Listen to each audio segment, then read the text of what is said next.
Edino image toko mona sitoyo Panja sango ya Congo ah yo yo yo yo yo Panja sango ya Congo Edino image Panja sitoyo yo Panja sango ya Congo émission kitoko yeko talama Panja sango ya Congo émission munene na kati ya Congo ozo pesi la masolo ya solo donc biso nyonso sima nango 999 Panja sango ya Congo Edino image Panja sango ya Congo Babi Edino image obose mokina yo kandi explica bana poto babi Edino image osa ke batatu azala na ndenge nini na ndenge ya mosenge kwa Edino o babi biloko kwa beta biloko kazana beta Edino image tuwa sito yo Panja sango ya Congo babi mosenge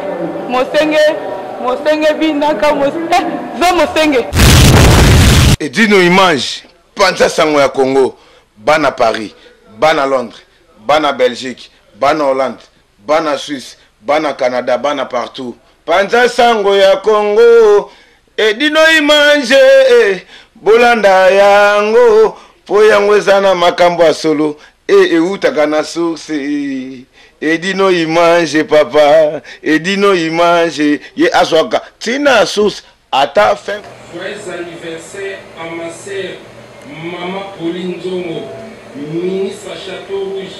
Maman Pauline Zongo, maman ministre à Château Rouge, de la part de ton petit frère, son excellence Didier Nzongo, Donald Trump, Didier Nzongo, l'artiste s'appelle le plus célèbre de la RDC, son excellence Didier Nzongo, papa n'Aristote, Yabouba, papa na Brian, le père de ma plus belle fille qui porte le nom de ma mère, la charmante Louise. Joyeux anniversaire à ma sœur, maman Pauline Nzongo, ministre à Château Rouge, de la part de les news des stars congolaises, 1 million de visiteurs par jour, Nakolo Tunanga, Zoro, Mabiala. Joyeux anniversaire à ma sœur, maman Pauline Nzongo, maman ministre à Château Rouge, de la part de la petite sœur Nanga, grâce la piquante, mon cause grâce la piquante, Madeleine Dion. Joyeux anniversaire à ma sœur, maman Pauline Nzongo, maman ministre à Château Rouge, de la part il y a Bana à Château Rouge, maman Château Rouge, oye pour l'anniversaire maman Pauline Nzongo, oye. Il y a Château Rouge, Bana Château Rouge, oye pour l'anniversaire maman Pauline Nzongo, maman ministre à Château Rouge, oye. Joyeux anniversaire à ma sœur, maman Pauline Nzongo, maman ministre à Château Rouge, de la part Yama Sananga, Zéphirin Moulevo, les kamikazes de Japan, na Switzerland. Joyeux anniversaire à ma sœur, maman Pauline Nzongo, de la part à toute la famille Nzongolesi. Joyeux anniversaire à ma sœur, maman Pauline Nzongo, ministre à Château Rouge. Je répète, de la part de Yemeye, son excellence Didier Nzongo, Donald Trump. Joyeux anniversaire à ma sœur, maman Pauline Nzongo, maman ministre à Château Rouge, de la part, il y a Véro Mangoï. Vive la SAP, vive la RDC. Merci, l'Éternel, le plus puissant du monde. Un an de plus, tu as rajouté à ma sœur, maman Pauline Nzongo, maman ministre à Château Rouge. Il faut qu'une année de plus là, ça soit une année du bonheur, la prospérité, la santé. Vive la SAP, vive la RDC. Merci. Ok. Paris bazo s'ennuyer ba bisenga mokonzo ba mama bakota Paris bazo s'ennuyer mouvement za pena trop te olia pena ya bien za sous bakota Paris te kolia za moko na kata Ivry awa et pas ya serre na biso ba bi na restaurant Ewaka mi José ba bi moi ça pembe tina mabolongo mi José le bela bango liloba moko merci mi mokonzo ba mama oza mi José la reine de Lyon ba bi moi ça pembe te dans restaurant oza ma casse kolia kitoko komela kitoko nga alie malangwa na lie na taba donc goût ba bi chez maman Ewaka quoi serre Ewaka na Ivry et puis la qualité c'est pas la quantité ça veut dire que ah ba bina goût on a besoin qui date a besoin qui date donc lemba ya goût ya konika ba goût l'Afrique ko lia le boulot za matongé mais on a poto comprendre donc so la reine Michosa confirmé donc na les bien na meli bien na la chez Ewaka chez Jeannette nganda sans polémique soye olia bilo nyon sa mokili o Afrique olinga. Si vous avez envie de manger les plats africains, je vous invite à venir manger chez Maman Jeannette, Maman Ewaka, la femme la plus belle, la femme qui est gentille et propre. Elle est très accueillante, c'est une belle femme. Ça, je vous confirme. Ah, penza so boye, boko sepela. Ah, tozanga elorote. Elo nyonso olimolia ezali. Olingi pondu poma za muluba la nga mingi pondu. Donc pondu ezala raté. Olingi makelele pe. Okolia yango.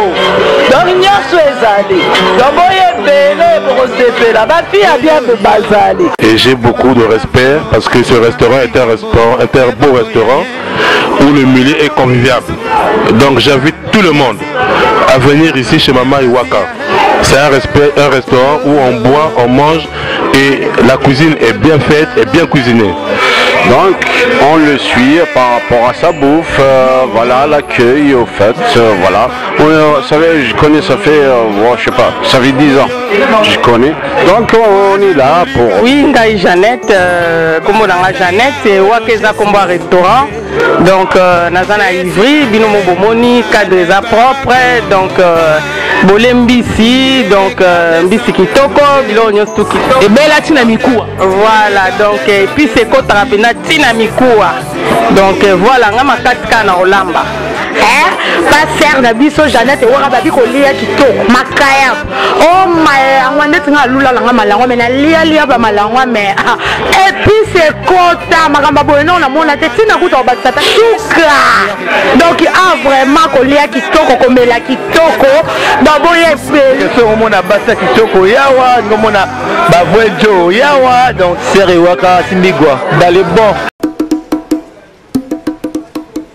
Global Express, c'est le landing qui était ce boye boza décidé donc boya ebele.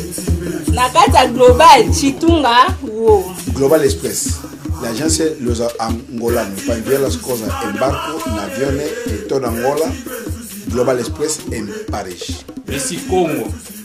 Yi agence Global Express. Yi na pour France, Paris, si métro Château Rouge. Agence est mon fils zikoli, zikoli la mon avion, zikoli la mon bateau, mon massoua, zik carton. Donc il y a pour métro Château Rouge pour Paris. Global Express, les apôtres Bino, les apôtres Bisso, les apôtres Congolais surtout, au bazar en France, et au bazar à l'étranger. Pour le matin, on a Global Express. Global Express, solution à solution. Ah bon? Oui. Ça va matin, je vais laisser le moment à Bisso pour aider pour réaliser cette prestation funéraire sur le niveau de Kinshasa. C'est simple, au Foutika à Paris, tout s'en charger dans ma camion selon Dengue ou Lignezala. Mais vous continuez avec la caméra, non, tant que Bisso tout s'en charger dans ma nyonso, tout filmer, tout gagner ma photo, sur un WhatsApp, ils ont les kakuna directement peut au Tindelo. Vous avez la page où on a une prestation ici. Ok. À la fin des comptes, vous avez un DVD au monde en ligne sur les kaki. Global Express, vous avez un niveau mouchouchou. Déjà. Ah non, bah t'es capable. Tout d'abord, l'équipement la mission Nyon sur Zaya Poto. Pour tout ça, la prestation funéraire la mission Zaya Poto. Et vous êtes en France? Vous avez en France. Tout ça, la gloire est professionnelle. Enterrement en Afrique, mais net il y a Poto. Au bas de la place, il va exposer corps, la place, il va enterrer, différence il y a. Bonjour. Yango na yebisaki bango. Bako pakata si ba pakata ki déjà. 2016 oyo biso to coach on a Global Express. Vitesse de diffusée. Bango na Château Bleu na bango basi balala. Biso to na kata Château Rouge. Mais biso na Global tozotinda bakoli. Bakoli. Global Express. Il y a Patrick Monafing. Avec sa vitesse de diffusée. Global Express. Fouka. Basi ba pakati. Ba changer na solo. Les gars chance. Bon on va communiquer avec côté gagner bio. A chance c'est très moko na kata Château Rouge. Ouais, Château Bleu. Ici Lali. Global Express. Fouka.